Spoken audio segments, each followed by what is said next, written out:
السلام علیکم۔ کراچی گل پلازا میں لگی آگ پر تقریباً 48 گھنٹے قریب ہونے کو ہیں، ابھی تک مکمل طور پر قابو نہیں پایا جا سکا۔ افسوسناک خبر یہ ہے کہ یعنی 14 پلس لوگ جو ہیں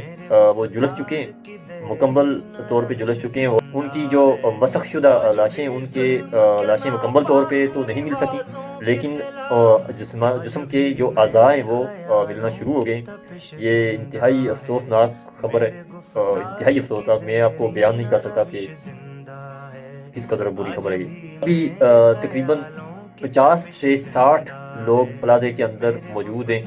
جبکہ ان کے والے سے بھی جو ریسکیو احکام ہیں انہوں نے کہا ہے کہ ان کی زندگی کے ابھی تک اس وقت کوئی چانس نہیں ہے کہ ان میں کوئی بھی شخص زندہ ہے۔ آپ کہہ سکتے ہیں کہ لگ بھگ 100 کے قریب لوگ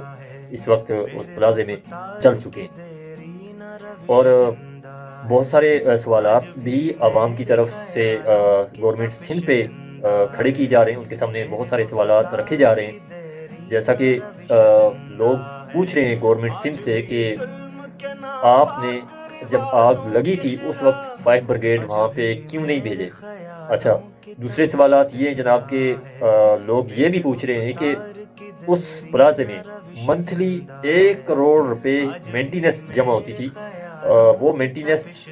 کہاں پہ لگی؟ پلازے میں جو آگ بجھانے والے یا کسی بھی طرح کے جو پروٹیکشن دینے والے آلات ہیں وہ کیوں نہیں نصب کیے گئے؟ پھر ایک ویڈیو منظر عام پر آتی ہے، شاید آپ لوگوں میں سے بہت سارے لوگوں نے یہ دیکھی ہوگی، جس میں لوگ پلازے کے اندر ہیں اور وہ گیٹ بند ہونے کی باقاعدہ طور پہ ایک دوسرے سے پوچھ رہے ہیں کہ وہ گیٹ بند ہے اور ہم کدھر سے نکلیں۔ یہ بھی سوال کھڑا ہوتا ہے کہ گیٹ کیوں بند تھا، اور وہاں پہ لوگ ایک دوسرے کو یہ کہہ رہے ہیں کہ چوکیدار وہاں پہ موجود نہیں ہے، اگر کسی کے پاس چوکیدار کا نمبر ہے تو وہ چوکیدار سے کانٹیکٹ کرے تاکہ ہم باہر نکل سکیں، لیکن سوال یہ ہے کہ چوکیدار وہاں پہ موجود کیوں نہیں تھا؟ ابھی گورنمنٹ سندھ نے تو اپنی طرف سے اعلان کیا ہے کہ جو جہاں بحق لوگ ہیں ان کے لواحقین کو 1 کروڑ روپے دیے جائیں گے، لیکن 1 کروڑ روپے یا 10 روپے ان کی زندگیاں واپس نہیں لا سکتے جو کہ دنیا سے چل بسے، اور میرے خیال سے کھربوں روپے بھی ایک انسان کی قیمت کبھی پوری نہیں کر سکتے۔ تو ان کا جو پیار ہے، ان کی جو محبت تھی اپنی اولاد کے لیے، اپنی بہنوں کے لیے، اپنے بھائیوں کے لیے، اپنے والدین کے لیے، اپنے بچوں کے لیے، تو وہ آپ کہاں سے دیں گے ان کو؟ اور بہت سارے سوالات ہیں جناب، اور یہ بھی کہا جا رہا ہے کہ جی وہاں پہ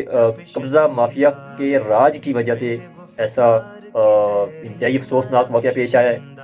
وہ کیا ہے اس بات کا ابھی تک کوئی کنفرم پتہ نہیں چل سکا۔ جیسے ہی میرے سامنے ایسی کوئی خبر